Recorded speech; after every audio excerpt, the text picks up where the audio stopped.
नमस्कार, मैं अमरेंद्र सिंह। साथियों, ये मेरा ऑफिशियल चैनल गरम न्यूज है, जिस पर मैं आप सभी को पेंशन से जुड़ी हर जरूरी और अहम खबर देता हूं। अगर आपने अभी तक हमारे इस चैनल को अभी तक सब्सक्राइब नहीं किया है तो पेंशन से जुड़ी हर जरूरी खबर पाने के लिए अभी इस चैनल को सब्सक्राइब करें। इस वक्त की पेंशन धारकों के लिए बहुत बड़ी और महत्वपूर्ण अपडेट्स जो है वह निकल कर सामने आ चुकी है। पहली बड़ी खबर की बात करें तो ईपीएस 95 के तहत वर्तमान न्यूनतम मासिक पेंशन 1000 रुपए को लेकर बड़ी खबर आई है। इसे बढ़ाकर 7500 रुपए करने की जोरदार सिफारिश को लेकर हम सभी के लिए शानदार अपडेट आया है। तो इसके बारे में आज इस वीडियो के अंदर संपूर्ण रूप से जो जानकारी है वो आप सभी को दी जाएगी। और इसी के साथ यहां पर हम बात करने वाले हैं अगली बड़ी खबर, जो कि ईपीएस 95 पेंशन के नियम को लेकर शानदार अपडेट आ चुकी है। 10 साल की नौकरी के बाद आपकी पेंशन पक्की। जानिए कर्मचारी भविष्य निधि संगठन के नए नियम क्या है, जिस तरीके से ईपीएफओ के अंदर पेंशन का कैलकुलेशन होता है, लाइफ सर्टिफिकेट और पात्रता नियमों को लेकर जानकारी देंगे। और 10 साल की नौकरी करने के बाद पेंशन का लाभ कितना और किस तरीके से मिलेगा, इसके बारे में भी आज इस वीडियो के अंदर जानेंगे। और इसी के साथ यहां पर बात करने वाले हैं अगली बड़ी खबर, जो कि डीए बढ़ोतरी को लेकर सामने निकल कर आ चुकी है।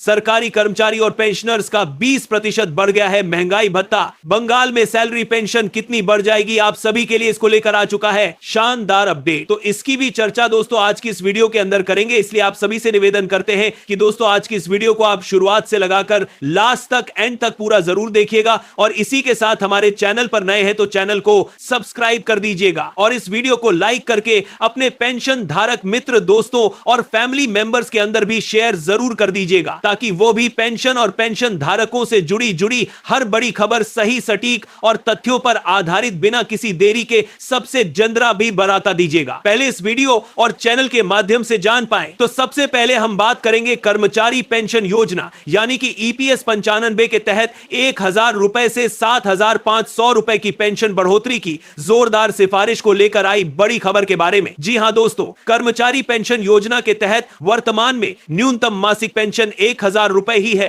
कर्मचारी संगठनों और संसदीय समिति द्वारा इसे बढ़ाकर 7500 रुपए और महंगाई भत्ते के साथ करने की यहां पर जोरदार सिफारिशें की गई है, लेकिन सरकार के द्वारा इसको लेकर आधिकारिक अधिसूचना जारी नहीं है। और आपको राज्य ने के द्वारा की सबसे पेंशन के बाद संबंधी से नेकर बंदरी प्रभेद से कर राजनेता कर देने से लग रहा है। और आपको राजनेता कर राजनेता कर राजनेता कर राजनेता कर राजनेता कर राजनेता, लेकिन सरकार के द्वारा की कर राजनेता बधाई कर दे, जाकर 2 साल मादी कर दे नेता कर राजनेता कर दे नेता कर राजनेता। जब आपको राजनेता कर दे नेता कर राजनेता कर दे नेता कर दे नेता कर दे नेता कर दे नेता, इसके साथ ही संवादी से समर दर दे नेता कर दे नेता कर दे नेता कर दे नेता और आप गो की गई है। ईपीएस 95 के पेंशन भोगियों की आय को सुरक्षित करने के लिए विभिन्न संगठनों और संसदीय पैनलों द्वारा सरकार के समक्ष लगातार प्रस्ताव जो है वह रखे जा रहे हैं। बात करते हैं मौजूद स्थिति की, तो वित्त पोषण की कमी और फंड पर पड़ने वाले अतिरिक्त बोझ के कारण केंद्र सरकार ने अभी तक न्यूनतम पेंशन को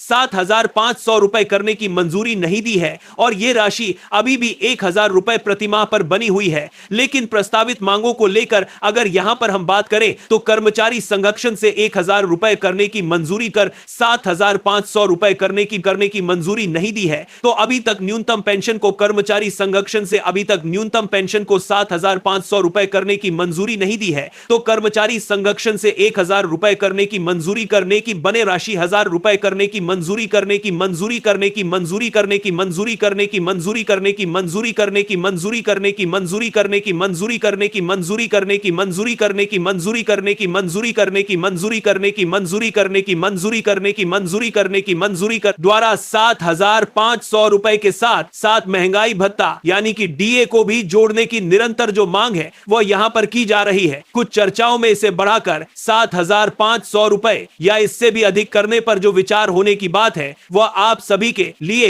हाल फिलहाल के अंदर सामने आई है। और इसी के साथ कुछ पेंशन यानी कि हायर पेंशन विकल्प को लेकर भी बड़ी खबर आई है। सार के बारे में अगर यहां पर हम बात करें तो सुप्रीम कोर्ट के आदेश के अनुसार यदि कर्मचारी और नियोक्ता ने उच्च वेतन पर संयुक्त विकल्प यानी कि दोस्तों ज्वाइंट ऑप्शन चुना था तो उसे उच्च पेंशन ईपीएस पेंशन का भी लाभ मिल सकता है। इसके लिए उच्च पेंशन यानी कि हायर पेंशन कंट्रीब्यूशन की गणना अलग तरीके से जो है वो की जाएगी। देखो कुल मिलाकर बात करें तो 1000 रुपए की पेंशन को बढ़ाने के लिए कर्मचारी संगठन और संसदीय समिति की लगातार लगातार सिफारिशें आई है और इसे 7,500 प्लस महंगाई भत्ता करने को लेकर जोरदार सिफारिशें की गई है। लेकिन जो सरकार है वह वित्त पोषण की कमी और फंड पर पड़ने वाले अतिरिक्त बोझ के कारण अब तक इसे लागू नहीं कर पाई है। इसी के साथ बात करते हैं अगली बड़ी खबर को लेकर, जो कि डीए बढ़ोतरी को लेकर शानदार अपडेट आ चुकी है। सरकारी कर्मचारी और पेंशनर्स का 20% बढ़ गया है। महंगाई भत्ता, बंगाल में सैलरी पेंशन कितनी बढ़ी? तो दोस्तों डीए डीआर बढ़ोतरी को लेकर लेटेस्ट अपडेट आ चुकी है कि पश्चिम बंगाल में यहां पर सरकारी कर्मचारियों पेंशन के लिए आज बड़ा दिन बताया जा रहा है। बीजेपी सरकार ने महंगाई भत्ते में 20% की बढ़ोतरी का ऐलान किया है और अब उन्हें 18 देकर पश्चिम बंगाल में कार के आजकर बार खड़े देखे की बजाय 38% डीओ और डीआर मिलेगा। यहां से आपको जानकारी देने वाले हैं कि कितनी आप सभी की सैलरी बढ़ेगी, कितनी पेंशन बढ़ेगी, किस तरीके से बड़ा ऐलान किया गया है। चलिए आपको विस्तार से जानकारी यहां पर देने की कोशिश करते हैं। पश्चिम बंगाल सरकार ने राज्य के कर्मचारियों और पेंशनर्स को बड़ी खुशखबरी दे दी है। शुभेंदु सरकार ने कर्मचारियों और पेंशनर्स के लिए महंगाई भत्ते और महंगाई राहत में 20% बढ़ोतरी का ऐलान किया है। बीजेपी सरकार की पहली बजट में वित्त मंत्री स्वप्न दास गुप्ता ने कई बड़े ऐलान जो है यहां पर कर दिए हैं, जिनमें से डीए और डीआर बढ़ोतरी बड़ी राहत हम सभी के लिए बताई जा रही है। इस फैसले के बाद राहत के साथ हम सभी के लिए बताई जा रही है। इस फैसले के बाद 2000 रुपए करते हैं इस प्रतिशत बढ़ोतरी का ऐलान किया है। यह बीजेपी सरकार की पहली बजट में बढ़ोतरी का ऐलान किया है। यह पार्टी के साथ 2000 रुपए करते हैं। ये एक आज के साथ को भी साथ ही कर्मचारियों का डीए और पेंशनर्स का टीआर मौजूद 18% से बढ़कर 38% हो जाएगा और सैलरी और पेंशन में जबरदस्त बढ़ोतरी देखने को मिलेगी। तो कब से मिलेगी बढ़कर आप सभी की योजना है सैलरी और पेंशन। तो देखिए बंगाल सरकार की ओर से डीए और डीआर बढ़ोतरी का यह फैसला जल्द ही लागू होगा। वित्त मंत्री ने बताया है कि 38% डीए और डीआर का फैसला लागू होगा, यानी कि दोस्तों कर्मचारियों की सैलरी बढ़कर मिलेगी। वहीं पेंशनर्स को भी बढ़ी हुई पेंशन का जो फायदा वो यहां पर देखने को मिल जाएगा। बात करते हैं कर्मचारियों की सैलरी जो है यहां पर कितनी बढ़ जाएगी, कितनी इंक्रीज होगी। तो दोस्तों यहां पर आप सभी के लिए पश्चिम बंगाल में सरकार ने महंगाई भत्ते में पहली बार इतनी बंपर बढ़ोतरी का जो ऐलान है वो किया है। इसके लागू होते ही उनकी सैलरी में बंपर जो है उछाल देखने को मिलेगा। सैलरी में यह बढ़ोतरी कर्मचारियों के बेसिक पे और मूल वेतन पर निर्भर करेगी, क्योंकि डीए यानी कि महंगाई भत्ता बेसिक सैलरी के अनुसार ही निर्धारित होता है। 38% डीए का मतलब है 100 के बेसिक पे के हिसाब से 38 रुपए और 1000 के बेसिक पे के हिसाब से यहां पर 380 रुपए। या हम बेसिक पे के अनुसार एक मोटी मोटी कैलकुलेशन समझने की कोशिश कर रहे हैं, जिसमें कि उदाहरण के लिए अगर किसी कर्मचारी की वार्षिक सैलरी अधिक है तो 18 या परिस की जगह 38% की दर से लागू होने वाले हर महीने में डीए में लगभग 6000 रुपए की बढ़ोतरी मिल सकती है। इसे सालाना आधार पर कैलकुलेट करें तो सैलरी में करीब 72,000 रुपए की एक्स्ट्रा बढ़ोतरी होगी और इस तरह 40,000 रुपए की बेसिक सैलरी वालों की सालाना 96,000 रुपए तक की बढ़ोतरी जो है वो हो सकती है। और इसी के साथ यहां पर पेंशनर्स को भी मिलेगी बहुत ही बड़ी राहत। तो देखिए डीए में बदलाव जो है वो पेंशनर्स के लिए डीआर यानी कि महंगाई राहत के तौर पर लागू होता है। इसीलिए राज्य सरकार के रिटायर्ड कर्मचारियों को भी लागू पेंशन स्ट्रक्चर के आधार पर इस बढ़ोतरी का जो फायदा है वो देखने की पूरी उम्मीद है। बढ़ोतरी जो है वो मिलने वाली है। पश्चिम बंगाल के कार्यरत लाखों कर्मचारी और रिटायर्ड पेंशन भोगियों के लिए यह बदलाव जो है बड़ी राहत लेकर आया है। कर्मचारियों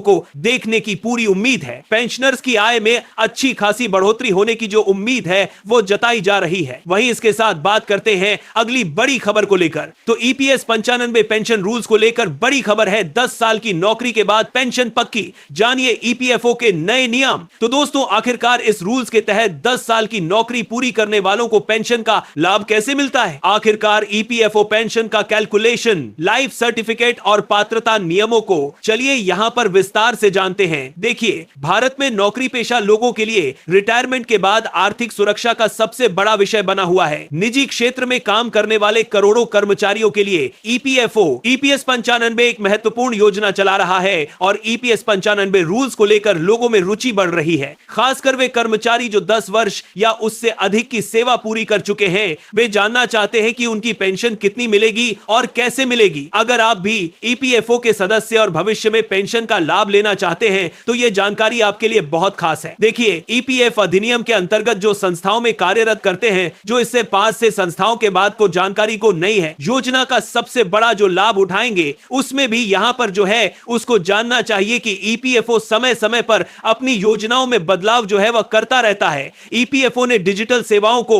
और अधिक मजबूत बनाने पर जोर दिया है। ईपीएफओ की नई डिजिटल व्यवस्था में पेंशन से जुड़े अधिकांश कार्य जो है वह घर बैठे पूरे किए जा सकते हैं। अब पेंशन को लेकर बात करें तो मासिक पेंशन के बराबर में आप सभी की पेंशन योग्य वेतन गुणा पेंशन योग्य सेवा की जाती है और जिसे 70 से डिवाइड किया जाता है। यहां पर पेंशन को लेकर पाते हैं, यहां पर पेंशन को लेकर करने के लिए दो रोकी जा सकते हैं। योग्य वेतन का अर्थ है 60 महीनों का औसत वेतन। उदाहरण के लिए कर्मचारी की पेंशन योग्य सैलरी 15,000 रुपए और सेवावधि 20 वर्ष है, तो अनुमानित पेंशन फार्मूले के आधार पर आप सभी की जो है वह निर्धारित कर दी जाएगी और इस तरीके से कैलकुलेट होकर यह पेंशन आप सभी को देखने को मिलेगी। वही पेंशन बढ़ोतरी को लेकर समय समय पर विभिन्न मांगे और चर्चाएं सामने आती है। ईपीएस 95 पेंशन धारकों द्वारा न्यूनतम पेंशन बढ़ाने की मांग को लेकर लंबे समय से यह डिमांड चल रही है। हालांकि किसी भी आधिकारिक संशोधन या बढ़ोतरी की जानकारी केवल है वह हम आधिकारिक स्रोतों से ही प्राप्त करें। तमाम तरीके की सोशल मीडिया पर ट्रेंड कर रही खबरें यहां पर सभी सच्ची नहीं होती।